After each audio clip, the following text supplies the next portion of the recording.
23 नवंबर 1885 central province के chief commissioner ने टंट्या के खिलाफ मैनिफेस्टो पर हस्ताक्षर किए। इलाके की पुलिस जगह जगह छापे मार रही थी। इस घटना को 1 महीना 17 दिन बीत चुके थे। आइए आपको टंट्या मामा की एक और इंटरेस्टिंग घटना के साथ काली भीत की वादियों की सैर कराते हैं। साल 1886, सर्दियों के दिन चल रहे थे।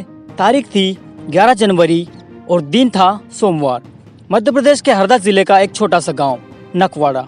गांव का माहौल आज भी एक सामान्य दिन की भांति शांत था। लोग अपने रोजमर्रा के काम काजों में व्यस्त थे। गांव के बीचों बीच एक खाली मैदान था।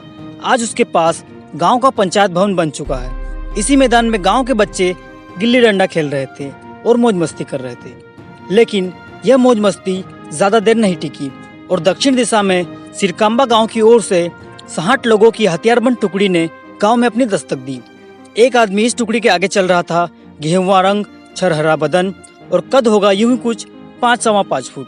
हाँ, आपने ठीक समझा, ये टंट्या भील ही था। गांव में अफरा तफरी मच गई। सभी लोग अपने अपने घरों में दुबक गए। पूरा नकवाड़ा पिन पॉइंट साइलेंस की स्थिति में आ गया। लोग हैरान थे कि आखिर टंट्या हमारे गांव में क्यों आया है। इसकी वजह हम आपको बताते हैं। दरअसल नकवाड़ा से 27 किलोमीटर दक्षिण में थी मकड़ाई रियासत और वहाँ के राजा लच्छू शाह हटिया राय टंट्या की मदद करते थे। राजा साहब ये अच्छी तरीके से जानते थे कि अंग्रेज अपने हितैषी नहीं है। उन्होंने कई बार राजा साहब को बेइज्जत किया था। टंट्या ने अंग्रेजों के खिलाफ क्रांति कर दी थी, इसलिए निमाड़ की आम जनता का भी उसे भरपूर सहयोग मिल रहा था। मकड़ाई के राजा लच्छू शाह हटिया राय ने अपनी रियासत के कालीभीत के जंगलों में टंट्या और उसके पूरे दल के लिए झोंपड़ों का निर्माण करवाया। खाने में कोई कमी ना हो, इसलिए इस जंगल में अनाज का एक गोदाम भी बनवा दिया, जहां अनाज और बाकी जरूरी साजो सामान रखा जाता। अभी हाल ही में राजा साहब ने टंट्या और उसके साथियों से मुलाकात की थी। नकवाड़ा के मालगुजार को यह बात रास नहीं आती थी। अंग्रेजों का चापलूस जो ठहरा। खबर मिलते ही पहली फुर्सत में 15 किलोमीटर दूर स्थित थाना सिराली में जाकर थानेदार को राजा साहब की चुगली कर दी। पूरा ब्यौरा देते हुए उसने बताया कि कालीभीत के जंगलों में क्या क्या गतिविधियां चल रही है, झोपड़े बनाए जा रहे हैं और टंट्या के ठिकाने के बारे में भी जानकारी दे डाली। टंट्या मामा एक जगह पर ज्यादा दिन नहीं रहता था और बार बार ठिकाने बदलता रहता था, इसलिए इस बात से उन्हें ज्यादा परेशानी नहीं हुई। लेकिन मामा का भी अपना एक मुखबिरों का बड़ा नेटवर्क था। मालगुजार की बदकिस्मती कहो या उसके कुकर्म, यह खबर टंट्या के जासूसों के हत्थे चढ़ गई और मामा की ठन गई। अब नकवाड़ा के मालगुजार का तो भगवान ही मालिक था। अब चलिए आपको नकवाड़ा की गलियों का भी नजारा दिखा ही देते हैं। 60 हथियारबंद बागियों की टोली ने नकवाड़ा को अपने कब्जे में लिया और टंट्या भील ने मालगुजार के दरवाजे पर दस्तक दी। अंदर से कोई जवाब नहीं आने पर बिजनिया ने एक जोरदार लात मारी और दरवाजे के परगच्छे उड़ा दिए। गठीला बदन और ऊंची कद काठी वाला बिजनिया टंट्या भील का दायां हाथ माना जाता था। घर के अंदर प्रवेश करते ही बिजनिया ने चारों तरफ नजर दौड़ाई और कोने में दुबके मालगुजार को घसीटकर बाहर खड़े टंट्या के सामने पेश किया। टंट्या को देखकर साहूकार के पैर कांपने लग गए और चेहरा पसीने से लथपथ हो रहा था। मालगुजार को देखकर रेंगू कोरकू बोला, क्या हो जमींदार साहब, कतई संवाददाता हो रहे हो? कल के समाचार में फोटो छपवा दे क्या? अरे नहीं दादा, इस साले को तो चौपाल पर टांगते हैं। मौका पाकर तोपिया भी बोल पड़ा। घर के अंदर से एक औरत और बच्चे झांक रहे थे। डरे हुए ये लोग मालगुजार के परिवार वाले मालूम होते थे। टंट्या को इन पर दया आ गई। टंट्या मामा ने 2 कदम मालगुजार की ओर बढ़ाए तो उसकी धड़कनें बढ़ गई। उस पर नजरें गड़ाकर टंट्या बोला, देख पाटिल, मैं नहीं चाहता कि गांव में कोई खून खराबा हो। तूने जो गलती की है उसका जुर्माना भर। आइंदा अगर मेरे खिलाफ बगावत की तो कसम 9 गजा बाबा की यहीं जिंदा गाड़ दूंगा। इस बातचीत के बीच टुकड़ी के कुछ साथी पाटिल के घर की टोह ले रहे थे। तलाशी में उन्होंने 431 रुपए की रकम और कुछ जेवरात बरामद किए। टंट्या के एक इशारे पर सब के सब लोग अपनी अगली मंजिल की तरफ बढ़ने लगे। पाटिल वहीं जमीन पर पड़ा हुआ चारों ओर देख रहा था।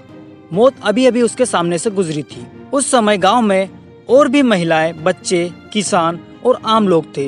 टंट्या ने किसी को जरा सा भी नुकसान नहीं पहुंचाया।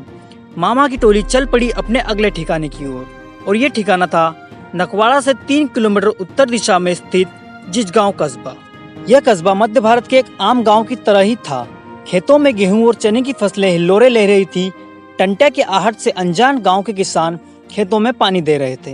किसी के आंगन में बंधे बैल अपने मालिक की बाट जो रहे थे, तो कहीं कोने में रखे हुए हल के ऊपर लगी मिट्टी अपने मालिक की मेहनत का जिंदगी की गवाही दे रही थी। हल के पास ही एक टूटी फूटी झोपड़ी यह बता रही थी कि इस बार का लगान भी बाकी है। बरसों से इस छप्पर ने नए कवेलुओं की छत नहीं देखी थी। थोड़ी दूरी पर एक घर शुरू होता है। सागौन की लकड़ी वाला नक्काशीदार दरवाजा अपनी अमीरी पर इतरा रहा था। लगता था पूरे गांव के पसीने की बूंदें इसी घर में आकर इकट्ठा होती थी। जी हाँ, आपने सही समझा, ये आलीशान घर जिजगांव के साहूकार का ही था। जिजगांव की गलियों में टंटे के जाबाजों ने प्रवेश किया। गांव वालों की सांसें थम गई। यहाँ भी नकवाड़ा जैसा ही माहौल बन गया। रेंगू कोरकू ने जमींदार को दबोचा और उसके घर से 2538 रुपए की नकदी बरामद हुई। उधर दोपिया के मन में कुछ और ही चल रहा था। उसकी तफ्तीश में 2 तलवारें मिल गई। बिजनिया भी कहाँ पीछे रहने वाला था। अंदर जाकर पूरे घर का मुआयना करने लगा। थोड़ी देर में बिजनिया बाहर आया। बाहर आते वक्त उसके कंधों पर 2 P53 इनफील्ड राइफल्स टंगी थी और हाथ में एक अंग्रेजी हावड़ा पिस्टल। अगले ही पल नकवाड़ा और जिजगांव को लूटने के बाद यह टोली दक्षिण दिशा में कालीभीत के जंगलों की तरफ रवाना हो गई। अपने इस डाके में टंटे और उसके 60 हथियारबंद लोगों ने इन दोनों गांवों के किसी भी आम नागरिक या किसान को कोई दिक्कत नहीं दी। मकड़ाई के जंगलों से आई यह बागी फिर से 30 किलोमीटर दक्षिण में अपने ठिकाने की तरफ आंखों से ओझल हो गए। थोड़े समय बाद सिराली थाने पर यह खबर पहुंची। वारदात की छानबीन करने के लिए पुलिस महकमा तफ्तीश करने आया। इलाके में चहलकदमी बढ़ी। सिरकाम्बा गांव के नजदीक खेतों में एक थैली पुलिस वालों के हाथ लगी। हाँ, ये इन्हीं लोगों की थैली थी। थैली की शिनाख्त करने पर यह अनुमान लगा कि ये इलाके के राजा साहब की हो सकती है, लेकिन राजा साहब तो राजा साहब ठहरे और ये इतना ठोस सबूत भी नहीं था कि टंट्या और राजा साहब के संबंधों पर तंज कसा जा सके। समय का पहिया घूमता चला गया, लेकिन यह घटना गांव वालों में एक आशा की भावना जगा गई कि एक टंट्या भील है जो अंग्रेजों को जूते की नोक पर रखकर मूंछ पर ताव देता है। इस घटना के बाद टंट्या ने अपने गिरोह को फिर से इकट्ठा किया। उसने किसानों और गांव वालों से संपर्क किए और अपने भरोसेमंद मुखबिरों का जाल बिछाकर लूटना शुरू कर दिया। टंट्या हर डकैती की योजना बड़े ध्यान से बनाता और हमेशा कामयाब लौटता। टंट्या भील बड़ा निडर होकर डकैती डालता था और हमेशा पहले से ही साहूकारों को खुला चैलेंज देकर आगाह कर देता था कि इस दिन मामा पधारने वाला है। वह डकैती के दौरान जहां तक हो सके खून बहाने से बचता था, लेकिन अगर कोई मामा से चालाकी करता या उसके साथियों की जान लेने की कोशिश करता तो वो उनकी हत्या करने में भी कोई परहेज नहीं करता था। ये भी मशहूर है कि वो अपने खिलाफ जाने वालों की नाक काट डालता था। अमीर साहूकारों और जमींदारों से परेशान गरीब लोग टंट्या मामा की लंबी उम्र की दुआएं मांगते थे। वो जिस भी क्षेत्र में डकैती करता वहीं के गरीब जरूरतमंद लोगों में बंटवा देता था।